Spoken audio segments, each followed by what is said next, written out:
Software పడిపోయింది, AI వచ్చింది, ఏమేమి ఇష్యూస్ అయినాయి. సో ఇప్పుడేమి హెల్త్, చిల్డ్రన్స్ ఎడ్యుకేషన్. ఎడ్యుకేషన్ అంటే చదువు ఎడ్యుకేషన్ కాదు, వాడు జ్ఞానం కావాలి, చదువు కాదు. చదువు కూడా ఒక పార్ట్. జ్ఞానం అంటే ఏంది?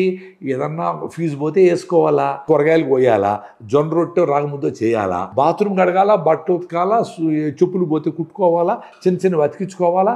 బేసిక్గా నీకు రోజు ఏం అవసరమో అది అవి నేర్చుకోవాలా. మనిషి బతకడానికి కావాల్సిన అవసరాలు వాటితో పాటు చదువు ఉండాలి. కరెక్ట్. ఇప్పుడు ఇవన్నీ అవసరం లేదు. అందుకే టీచర్లు అందరూ మనకు ముందు విద్యా బుద్ధులు చెప్పేవాడు. ఇప్పుడు విద్య వస్తే చాలు, బుద్ధే అవసరం లేదు. మా వాడికి పేరెంట్స్ డిక్లేర్ చేస్తాడు కదా, మా వాడికి ఓన్లీ విద్య చెప్పండి, బుద్ధి వద్దు. ఈవిడ పెద్ద అయిపోయినాక అప్పుడు ఎక్స్పెక్ట్ చేసి బుద్ధి కోసం అని చెప్పి ఎవరో ట్రైనింగ్ ఇస్తాడు. అటు రాదు.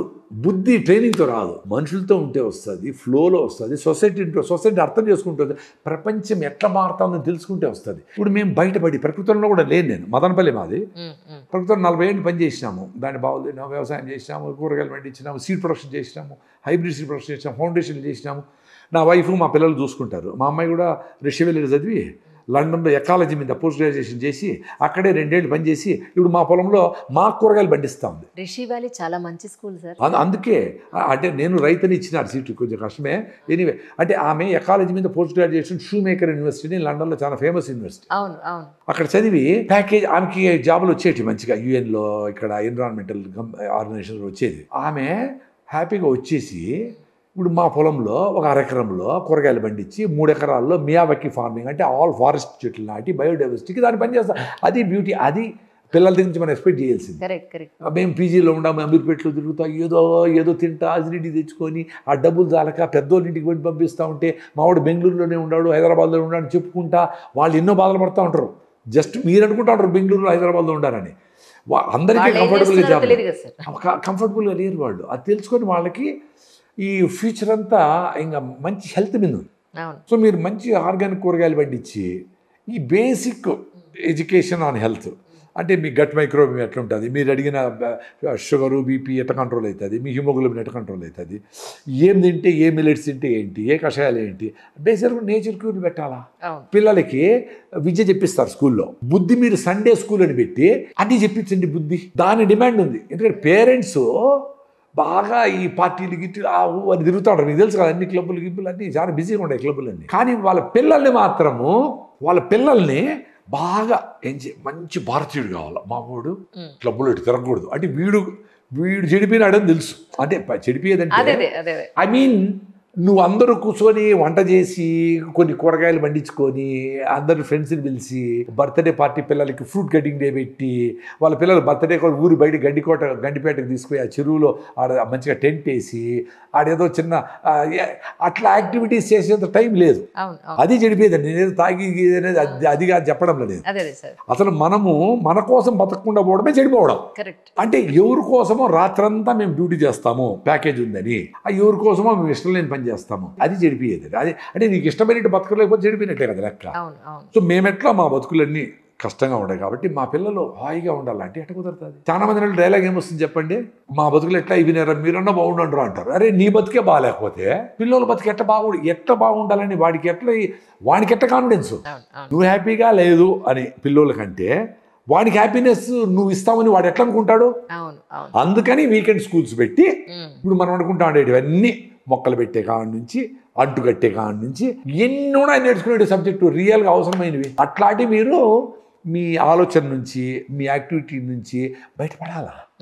10 ఏళ్ళైనా 20 ఏళ్ళైనా ఐఏఎస్ రాస్తా, ఈ సాఫ్ట్వేరే ఉండాలా, ఈ అమెరికాకే పోవాలా, ఈ ఉద్యోగమే ఉండాలా, అదే హైటెక్ సిటీలోనే జాబ్ రావాలా, ఎన్ని కండిషన్లు పెట్టుకుంటారా నాయనా. జీవితం అయిపోతా ఉంది, 50 అయిపోయి 60 అయిపోయి. కానీ నిజానికి సార్ ఇప్పుడు మనం సాఫ్ట్వేర్ ఉద్యోగాలకు మనం ఏం వ్యతిరేకం కాదు, కానీ ఈ సిస్టమ్లు సాఫ్ట్వేర్లు ఇంటర్నెట్లు మనిషికి ఆకలికి అన్నం పెట్టవు యాక్చువల్లీ. ఇప్పుడు ఎవరో అన్నారులేండి రీసెంట్గా, సిస్టమ్ మనం తినలేము, సాఫ్ట్వేర్ మనం తినలేము, ఇంటర్నెట్ని మనం తాగలేము అని.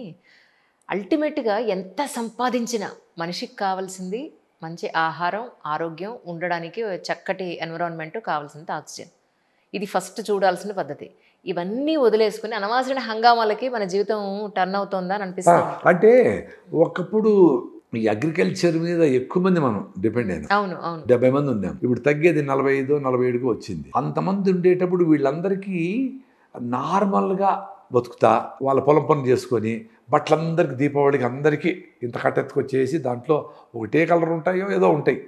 అట్లా ఎంత అవసరమో అంత మాత్రం మినిమలిస్టిక్ లివింగ్ చేస్తా. రైతు ఆ పండించిన ధాన్యం అంతా ఇంట్లో పెట్టుకునే కస్టోడియన్ అంతే. దాన్ని అందరి వీళ్ళ కోసం పనిచేసే పనులకి, సాకలోళ్ళకి, వగలోళ్ళకి, అన్ని మస్తస్తులకి ఇవ్వాలి ఆ ధాన్యం. వాళ్ళు ఈయనకు పని చేసి పెడతారు, ఈయన పండించేది రైతు కాబట్టి ఇవ్వాలి.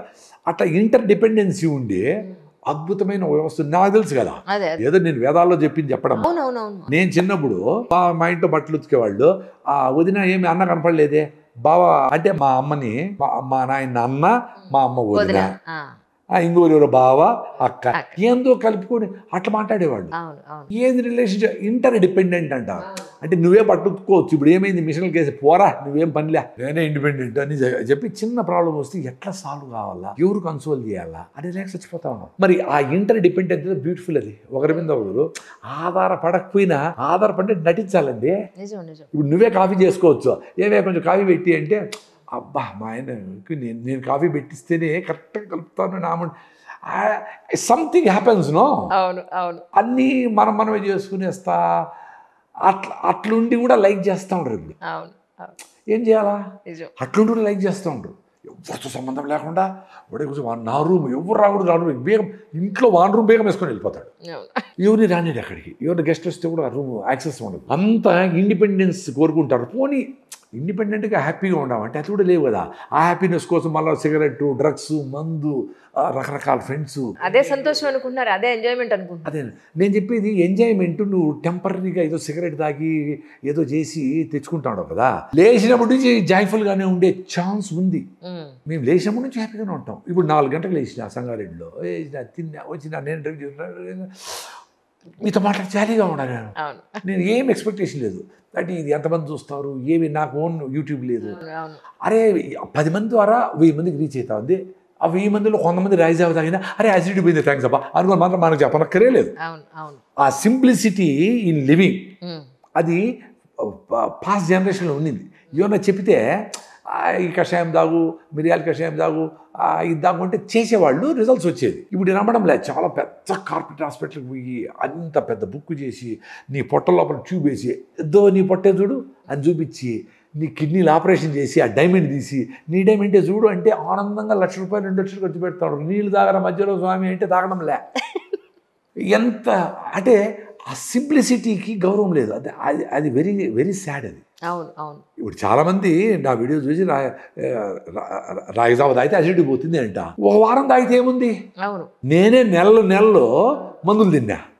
రాగి జావ ఎన్ని రోజులు తాగల సార్ అంటారు, ఎంత నీళ్ళు కలపాల సార్ అంటారు. ఇప్పుడు కాఫీలు, టీలు, పెప్సీలు అన్ని నన్ను అడిగా తాగుతా ఉండరు. రాగి జావ మళ్ళీ ఎట్ట చేయాలా అని అడతారు. ఇన్ని వీడియోలు. నా స్పెషాలిటీ ఏమంటే వ్యవసాయమైనా ఆరోగ్యమైనా చెప్పేదని సింప్లిఫై చేసి చెప్పేయాలి వాడికి.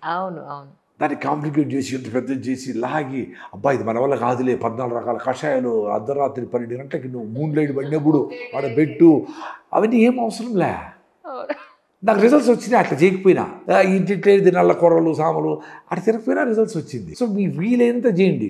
మీరు చెత్త చేసినప్పుడు, కూల్ డ్రింకులు తాగినప్పుడు, పిజ్జాలు, బర్గర్లు తిన్నప్పుడు, లేదు మీరు జొన్న రొట్టెలు 3-4 మంచిగా తిన్నప్పుడు మీకు డిఫరెన్స్ ఎట్లుంది అనేది మీరు చూసుకుంటే దట్ ఈస్ బ్యూటీ. మనవన్నీ ఎక్స్పీరియన్స్ కాదండి, నీకు నువ్వు చేసి నువ్వు అనుభవిస్తావే అది మీకు జామకాయ తిని ఎక్స్పీరియన్స్ అయినారు. ఆ ఎక్స్పీరియన్స్ మీరు లైఫ్లో ఎప్పుడు మర్చిపోరు.